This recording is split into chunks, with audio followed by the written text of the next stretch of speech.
sambut ya, apalagi ada orang-orang baru juga mungkin yang baru datang. Kita keluarga Tuhan di tempat ini, amin.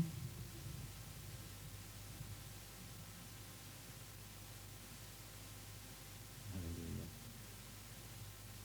Berapa banyak yang mengucap syukur, Tuhan baik, amin ya. Haleluya.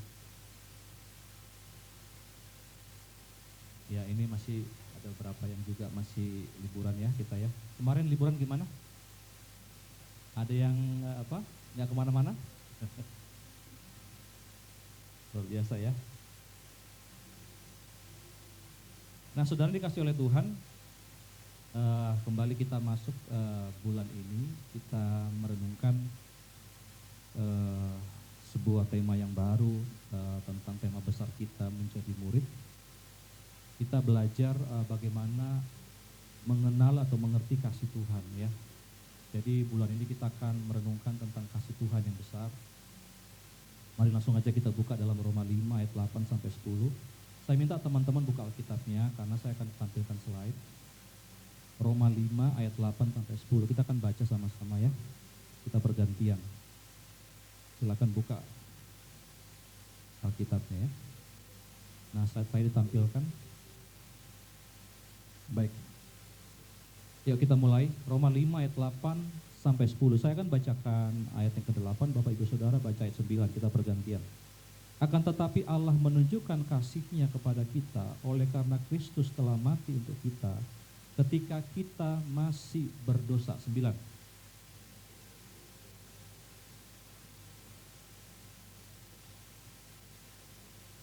Sama-sama 1, 2, 3 ya.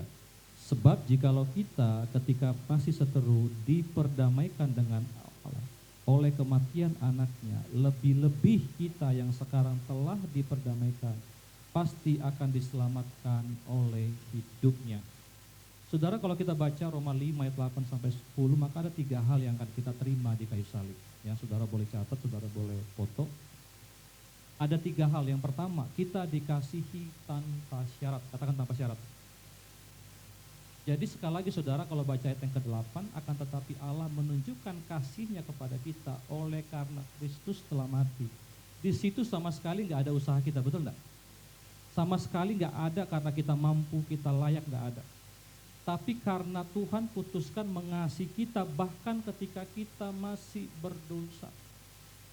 Artinya saya merenungkan saudara, Tuhan mengasihi kita bahkan di saat titik kita yang paling kotor. Betul? Yang paling nakal, yang paling jahat, yang paling berdosa, dan Tuhan sudah memutuskan untuk mengasihi kita. Makanya dikatakan lebih-lebih lagi sekarang, kita yang sudah diselamatkan pasti akan diselamatkan. Karena saya menyadari saudara, terkadang dengan yang namanya tuduhan iblis, kadang-kadang seringkali kita merasa nggak layak, betul nggak? Tapi saya mau katakan, lewat kita nanti merayakan juga Jumat Agung, kita merayakan Paskah, ada sebuah kebenaran bahwa yang pertama kita dikasih tanpa syarat. Kalau boleh sejujurnya, dunia yang kita hidupi banyak syarat gak? Banyak syarat di mana-mana. Istri-istri masih mengasihi suami tanpa syarat gak? Suami-suami masih. Saya itu kadang merenungkan jujur, kita ini manusia nggak gampang ya melakukan ini, betul ya? Kalau dulu masih pacaran, coba yang masih pacaran dulu suruh jemput berapa kilometer, kita nggak ada capeknya, betul nggak sih? Itu namanya tanpa syarat. Sekarang sudah nikah lama, mulai syaratnya banyak kan? Capek lah, sakit pinggang lah. Coba bayangkan loh, saudara, hidup di mana, apalagi kita sekarang hidup ini nggak mudah, syaratnya banyak banget. Di mana-mana kita mendengar, makanya ketika saudara saya merenungkan tentang salib, Tuhan itu sayang kita, bahkan ketika kita masih kotor-kotornya. Jadi yang pertama yang kita alami di kayu salib adalah kita dicintai tanpa syarat. Makanya kenapa gereja Tuhan harus belajar untuk mengasihi orang lain tanpa syarat, amin. Karena kita sendiri gak dibikin syarat sama Tuhan. Ingat khotbah minggu lalu ya, utang kita gede gak sama Tuhan? Kalau gak salah kemarin 160 tahun ya, kalau gak salah ya kerja. baru kita bisa yang 10.000 talenta itu bayar lunas utang-utangnya, betul nggak? Kadang saudara-saudara kalau kita menyadari hari-hari ini seringkali saya bahkan sebagai hamba Tuhan sekalipun seringkali merasa aduh ini nggak benar, ini nggak layak, nggak bisa. Tapi hari ini saudara, sore hari ini mari kita sungguh-sungguh terima dengan iman bahwa kita dikasihi tanpa syarat. Bilang sebelah saudara, kamu dikasihi tanpa syarat. Ya. Poin yang kedua, yang kita terima dari firman Tuhan, dari apa yang menjadi karya Tuhan di salib adalah kita dibenarkan, katakan dibenarkan. Kita diselamatkan dari murka. Alkitab berkata bahwa kita dikasihi bahkan masih berdosa, apalagi sekarang, amin. Saya percaya semua yang ada di sini, saudara, tidak lebih jahat daripada dulu sebelum kenal Tuhan, betul nggak? Waktu kita belum kenal Tuhan, di kepala kita nggak ada yang baik. Nah sekarang kita ikut Tuhan, kita sungguh-sungguh mau datang sama Tuhan, tapi kadang-kadang kita lemah sebagai manusia, betul nggak? Kalau sampai ada satu kata yang menuduh kita, ini ayatnya saudara, kamu pasti diselamatkan. Sekali lagi, bukan karena karya kita, bukan karena kebaikan kita. Nggak ada urusan dengan jasa kita sama sekali. Amin. Bahkan saudara, Alkitab mengatakan, mari kita buka beberapa ayat. Minta tolong yang punya mic bisa baca. Yesaya 64 ayat yang ke-6. Coba baca. Yesaya 64 ayat 6. Yang kedua baca Roma 3:23, ayo dua orang silakan. Yesaya 64 ayat ke-6. Tolong bantu. Alkitab katakan tentang kesalehan kita seperti ini. Silakan, boleh bantu saya? Yesaya 64 ayat 6. Ya, boleh baca aja. Silakan.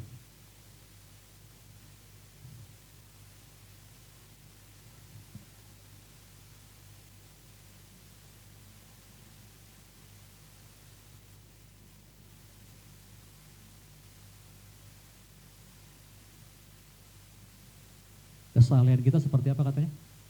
Kain kotor. Saya pernah pelajari dalam bahasa aslinya saudara, kain kotor ini mohon maaf seperti kain softtek, seperti pembalut ya. Kesalehan kita itu seperti kain kotor, karena ternyata manusia nggak ada yang benar-benar saleh, betul nggak sih? Di dalam semua manusia itu saudara, makanya kenapa kalau nanti baca di Roma pasal 8 ada dua keinginan dalam diri kita.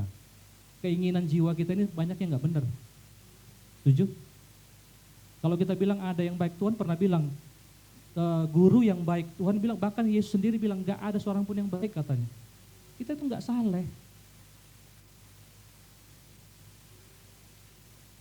Standar sama Tuhan, standar untuk kerajaan Allah, standar bahkan untuk masuk surga itu sempurna. Amin. Standarnya standar Tuhan, bukan 9,5, tapi 10, gak bercelah. Makanya terlalu tinggi saudara. Sampai makanya Alkitab katakan orang baik sekalipun, bahkan paling baik sekalipun di hadapan Tuhan, kesalehannya seperti kain kotor. Yang next, Roma 3:23.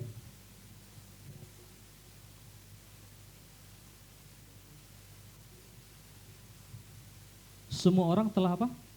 Berbuat dosa dan telah kehilangan. Meskipun kita baik, kita berbuat dosa.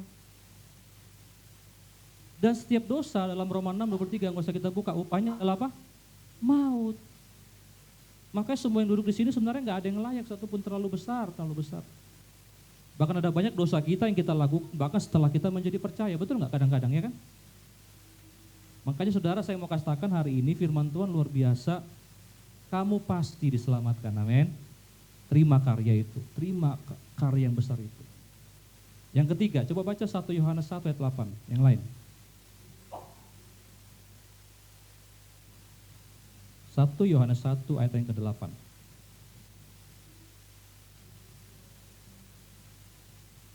Silakan.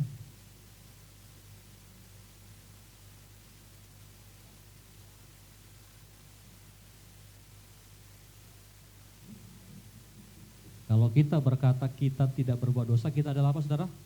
Penipu. Artinya dengan jelas sekali lagi Alkitab katakan kita semua ini nggak ada yang layak, betul ya? Kita semua ini nggak ada yang layak. Nah makanya Tuhan datang kasih anugerah. Nah terkadang mohon maaf saudara, cukup banyak saya perhatikan mungkin anak-anak Tuhan tidak ngerti arti anugerah. Tidak semua yang gratis itu murah, betul nggak? Terkadang itu dikasih free, dikasih gratis karena saking mahalnya. Setuju? Kita nggak bisa bayar, makanya dikasih udah, nah silakan.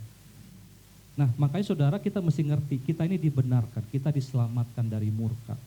Kalau ada yang nanya, nanti gimana kalau mati? Kita masih yakin kita masuk surga, amin. Karena surga bukan lagi usaha kita. Yang ketiga, apa yang terjadi di kayu salib? Kita diperdamaikan dan diselamatkan oleh hidupnya. Tadi kalau saudara baca di Roma 5 ayat 8 sampai 10, kita diperdamaikan. Ketika saya merenungkan ayat ini, saya dapat begini saudara. Diperdamaikan artinya ada hubungan yang dipulihkan, betul? Kalau kita didamaikan artinya hubungan kita pulih. Saudara, saya lagi mempelajari sebuah kebenaran bahwa tidak, begini, pengorbanan yang dilakukan Yesus adalah supaya kita dan dia bisa berhubungan, betul? Kenapa dia perlu datang ke kayu salib untuk bayar harganya? Karena sekali lagi hubungan itu perlu diperdamaikan. Perlu diperdamaikan saudara. Karena kalau nggak diperdamaikan saudara, kita nggak bisa. Makanya saudara kalau lihat, tidak ada agama atau kepercayaan yang lebih dekat daripada Kristen, betul? Mana ada yang manggil Tuhannya Bapak? Nggak ada, karena sekali lagi, kedekatan itu adalah supaya kita bisa connect dengan dia. Nah, saya mempelajari bahwa yang namanya hubungan yang benar adalah hubungan yang dilandaskan oleh pengorbanan, setuju? Bukan transaksional. Pertanyaannya, ada berapa banyak, kita masuk lebih dalam, ada berapa banyak anak Tuhan yang datang hanya menjadikan dia juru selamat, bukan Tuhan. Ada berapa banyak di antara kita yang datang sama Tuhan cuma jadikan juru selamat. Dosa kita yang dulu, yang sekarang, yang akan datang sudah diampuni. Iya benar. Tapi berapa banyak orang yang stop sampai di situ? Kita nggak pernah menjadikan dia Tuhan. Padahal Alkitab katakan tujuan dari penyelamatan itu adalah supaya engkau berdamai. Kita berdamai dengan Tuhan dan kita jadikan dia Tuhan. Bukan sekedar juru selamat, amin. Stop untuk hanya menjadikan dia juru selamat. Yang penting selamat. Mau nanti di surga nggak dapat apa-apa, penting selamat. Sekarang hidup dalam dosa. Saudara, saya percaya orang seperti ini perlu untuk mengevaluasi lagi imannya. Kalau ingat minggu lalu, sebagai orang sudah ditebus, kita berterima kasih, amin. Terima kasih. Nah makanya saudara, saya mencatat ada 2 hal saja, Bapak buka slide-nya. 2 hal saja yang kita harus lakukan sebagai rasa terima kasih. Yang pertama, hiduplah dalam pertobatan. Mari buka semuanya Roma 2 ayat 4. Ya, Roma 2 ayat 4.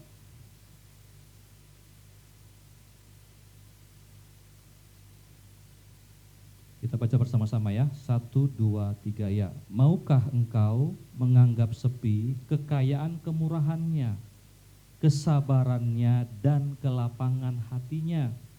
Tidakkah engkau tahu bahwa maksud kemurahan Allah ialah apa saudara? Menuntun engkau kepada pertobatan. Maksud kemurahan hati Tuhan, maksud dia di kayu salib bayar semua harganya, supaya menuntun kita kepada pertobatan, bukan sekedar selamat saudara, amin. Bukan sekedar selamat, bertobat. Saudara, yang namanya grace, yang namanya anugerah, yang tidak menuntun kepada pertobatan adalah anugerah yang tidak disadari, setuju? Kalau orang nggak menyadari betapa besarnya pengorbanan Tuhan, saudara, orang ini sebenarnya akan menyanyiakan semuanya. Tapi kalau kita ngerti bahwa di balik sebuah anugerah itu, di balik harga yang mahal, sebagai rasa terima kasih saya mau jadikan dia Tuhan. Kalau menjadikan dia Tuhan artinya apa? Kita mengikuti jalannya. Jadi sekali lagi saudara, jangan kita menganggap bahwa kemurahan hati Tuhan sebagai kesempatan untuk buat dosa. Karena dosa bikin kita makin hancur, betul nggak? Ada nggak di tempat ini yang ketika buat dosa makin bagus hidupnya? Tidak ada. Pernikahan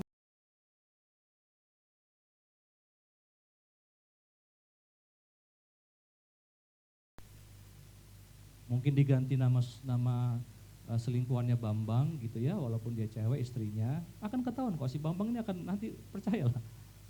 Ada bikin tukang apa lagi, tukang keran gitu, pasti ketahuan. Tukang keran malam-malam telepon terus gitu ya. Tukang nasi uduk gitu ya, pasti ketahuan saudara. Hubungan yang dimulai dengan segala sesuatu yang namanya dosa pasti akan berakhir dengan kehancuran. Cuma sekali lagi, kenapa Tuhan tebus? Karena kita nggak layak, kita nggak mampu. Amin. Nah, hari ini saudara, kita sebagai gereja, cara bersyukur sama Tuhan adalah dengan kita mulai bertobat. Katakan bertobat. Bertobat. Makanya setelah kita dibenarkan, kita harus dikuduskan sama Tuhan. Kita menjadi serupa, makin lama serupa seperti Kristus.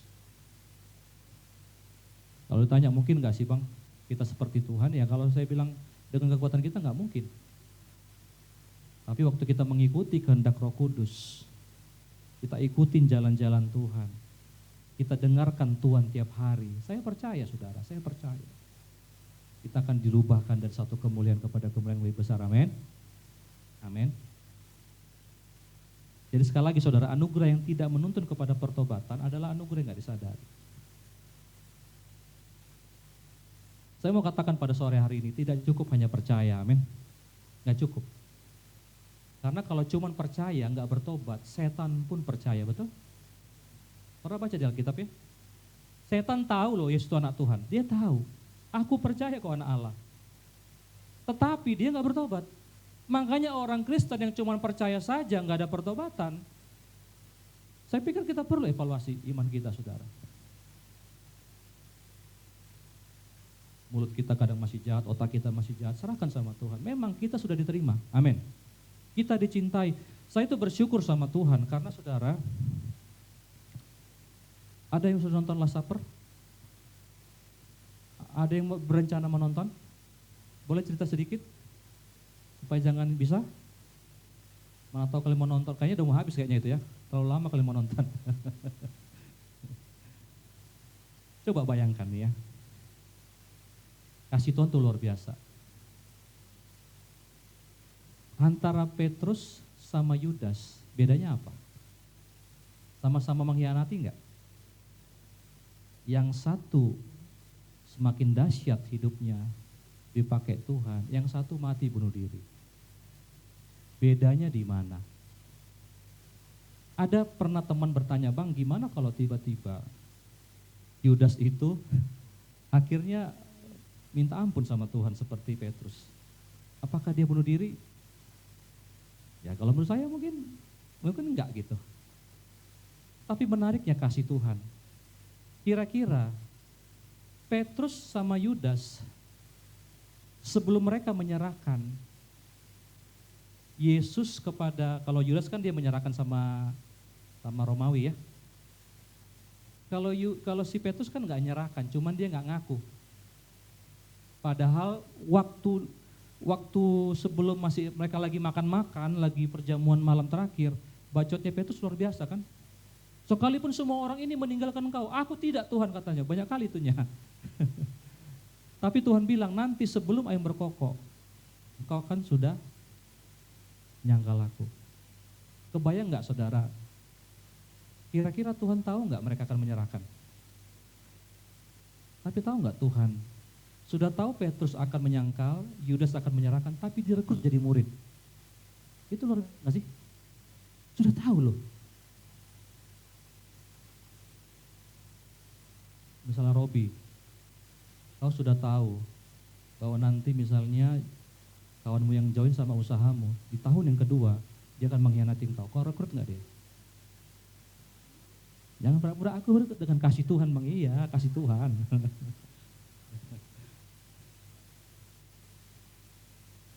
Dia akan mengkhianati loh ini orang. Kasihnya luar biasa, betul nggak sih? Masih diajak 3,5 tahun dalam perjalanan, itulah penerimaan Tuhan. Tapi kenapa Yudas bunuh diri? Kadang-kadang Tuhan terima kita, Tuhan cintai kita, kita kadang nggak percaya diri, betul nggak sih? Kita nggak pernah menerima karya itu, kita nggak setuju dengan karya itu. Selalu kita pakai perbuatan kita, betul nggak? Ini bahayanya kalau kita sebagai murid, kita nggak punya dasar yang kuat sama keselamatan. Kita berpikir bahwa Tuhan mengasihi kita karena jasa-jasa kita, tidak sama sekali saudara. Petrus telah mengkhianati, Yohanes pasal 21, diajak ngomong sama Tuhan. Petrus, apakah engkau? Apa jawaban Tuhan? Jawaban Petrus, ya Tuhan. Apa kata Yesus? Gembalakanlah. Marcel, kau punya usaha dan kau dihianati, apakah kau akan serahkan dia cabang kedua, cabang ketiga? Ini baru dihianati nih. Uangmu dilarikan, bahkan mungkin ya ditipu-tipu lah. Tiba-tiba Marcel berkata, sini, apakah kau mengasihi aku? Tono, iya aku mengasihi engkau. Pegang semua usahaku. Kita aja tahu itu goblok banget ya. Makanya dikatakan amazing grace, betul nggak? Crazy love. Tapi tahu nggak, kita semua dikasih dengan cara seperti itu, betul nggak? Amin nggak? Amin nggak?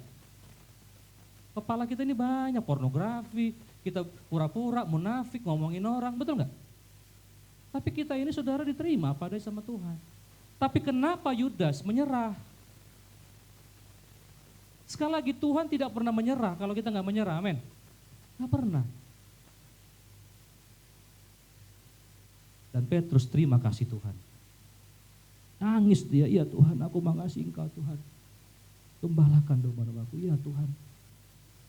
Sejak hari itu sejarah mencatat Petrus bukan hanya disalib seperti ini. Aku nggak layak.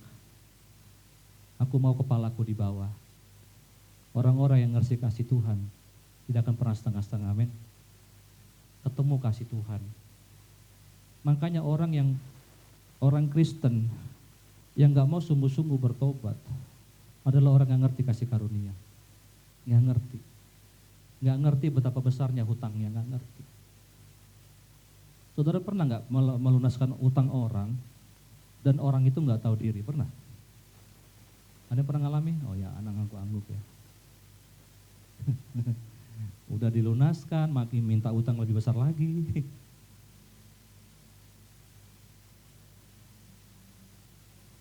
Kadang-kadang kita seperti itu ya. Tapi yuk kita di bulan ini kita renung yuk sebentar yuk. Iya Tuhan ya. Apa rasa terima kasih kita sama Tuhan? Apa rasa terima kasih? Saya percaya hari ini semua di sini yang bahkan yang khotbah, yang melayani, semua ini karena kita kasih karunia, amin. Kita nggak tahu loh di sini kita shalom, kita nggak tahu di belakang. Nggak ada yang tahu, tidak ada yang tahu, nobody knows. Tapi sekali lagi, kalau engkau merasa berterima kasih, jangan sekedar percaya, amin. Tapi bertobat. Boleh bilang sebelah saudara, jangan sekedar percaya, tapi bertobat bilang. Kalau cuma percaya, iblis pun percaya bilang ya, tambahin lagi. Yang kedua, bangku sepanjang-panjang ya. Hidup dalam kasih, Yohanes 13 ayat 34 sampai 35. Coba baca satu orang.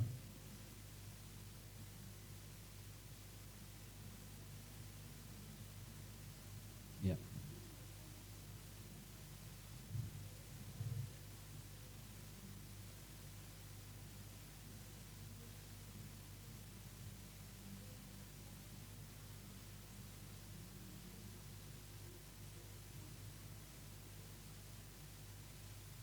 Poin yang kedua, sebagai rasa kita berterima kasih, hiduplah dalam kasih. Nah ini menarik saudara, seperti aku telah mengasihi kamu. Berapa banyak di tempat ini yang merasakan kasih Tuhan? Coba angkat tangan. Amin ya. Cara yang sama kita mengasihi orang lain. Kita orang Yahudi enggak? Keselamatan hanya orang Yahudi loh.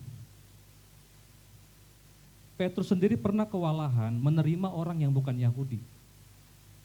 Suatu saat dia mendapat sebuah penglihatan bahwa dia disuruh makan babi, saudara. Kalau buat kita babi itu lezat, buat mereka itu haram, saudara. Nah tiba-tiba Tuhan kasih sebuah penglihatan, Petrus, ini babi-babi semua makan-makan haram, makan katanya. Wow, nolak. Karena buat mereka ini nggak benar. Ada sebuah kepercayaan orang Yahudi bahwa semua orang-orang di luar Yahudi itu orang kafir. Tapi tahu nggak, Petrus disuruh menjangkau mereka. Datangi rumah, siapa? Cornelius ya? Siapa ya? Datangi. Apa itu kasih? Kasih itu menerima orang yang berbeda dengan kita. Amin. Suatu saat pernah dikasih perumpamaan. Ada orang yang tergeletak di pinggir jalan. Datanglah imam, ya, buru-buru mau khotbah mungkin, lewat. Datanglah orang Lewi, mungkin dia lagi sibuk mungkin mikirin tentang jemaat, dia lewat. Tiba-tiba datanglah orang, apa saudara? Samaria. Orang Samaria itu tidak bergaul sama orang Yahudi. Kalau saudara baca di Alkitab, suatu saat ada sebuah cerita di mana orang yang bukan Yahudi itu lagi sakit pendarahan. Pernah baca saudara? Dan dia coba mau jamah jubah Yesus supaya sembuh. Dan Tuhan bilang apa? Enggak layak memberikan roti sama apa? Anjing. Orang Yahudi menganggap orang Samaria itu seperti anjing, saudara. Kita mengasihi, amin. Pertama, cara kita mengasihi orang-orang yang berbeda dengan kita bukan dibenci, amin. Saya bersyukur di gereja ini sukunya banyak banget nih. Ada Robi yang Chinese, ada Anang yang Ambon gitu ya, Pak M yang Jawa gitu saudara. Saya Thailand sebenarnya aslinya gitu. Saya udah lama di Sumatera gitu kan. Ayo terima, amin. Gereja ini tempat di mana kita mengasihi, amin ya. Saya bersyukur saudara, di gereja ini nggak ada satupun suku yang kita beda-beda gitu. Kita panggil koko, kita panggil mas, kita panggil bro, ya. Karena Tuhan mengasihi kita, walaupun kita berbeda dengan dia, amin ya. Saya mau ngajarkan ini hal sederhana praktis. Di gereja ini saudara, di komunitas kita boleh misalnya cocok dengan siapa minum kopi, nongkrong silakan, boleh. Tapi bukan berarti orang yang enggak sama dengan kita, enggak nongkrong dengan kita musuh, betul ya? Jangan benci, kita enggak boleh geng-gengan di tempat ini. Sekali lagi kita belajar nerapin apa? Kasih. Karena mengasihi itu tanpa syarat, tidak ada syarat. Coba renungkan kata ini, enggak ada syarat sama sekali, enggak ada. Orang itu mau baik mau enggak baik kita mengasihi. Beda kalau kita melayani ya, paham ya? Harus on time, iya. Tapi kalau di rumah Tuhan, di keluarga, di home, di mana kita berkeluarga secara rohani, tidak ada syarat, tidak ada. Saya bilang dari mimbar, sekalipun di antara kita ada yang berbuat dosa, separah apapun kau diterima, amin. Engkau enggak dibuang dari tempat ini, tidak ada. Tidak ada orang dibuang. Itulah kasih Tuhan, amin. Kurang kotor apa anak yang hilang? Kurang bau apa dia? Tapi bapak namanya anak, kejar. Kalau kita enggak sempurna, tapi kalau engkau menerima kasih, engkau sadar engkau dikasihi, maka kita bisa mengasihi orang lain, amin. Hanya orang nggak sadar nggak bisa mengasihi, hanya orang nggak sadar. Di sini sadar nggak? Kalau sadar mari kita mengasihi. Amin. Orang yang mengasihi mengharapkan yang terbaik buat orang lain. Senang lihat orang berhasil, amin. Jangan orang berhasil, aduh, itu kan apa? Korupsi. Dari mana kalian tahu? Belum tentu korupsi. Itu kan babi ngepet gitu, belum tentu saudara. Iya buktinya dia komat kamit bang, iya belum tentu manggil babi tuh. Bisa aja dia memang gitu gayanya. Seringkali kita susah lihat orang senang, betul ya? Senang lihat orang susah. Sakit ya. Nah itu pembalasan itu. Kalau di antara kita ada yang berhasil, kita senang, kita rayakan, amin. Ada yang sedih, nangislah bersama-sama. Jangan ada orang nangis kita malah senang, jangan. Ayo budayakan itu saudara, itu budaya kerajaan. Senang gitu. Jadi sekali lagi, dua hal yang harus kita lakukan sebagai rasa terima kasih. Pertama, bertobat. Kita rubah cara kita berpikir, dengar firman Tuhan lakukan, dengar firman Tuhan lakukan. Nih, lalu sudah panjang lebar saya sangat terberkati. Mengampuni 70 kali 7 kali, amin. Ada sebuah kisah saudara tentang kasih. Ini saya catat, saya cari.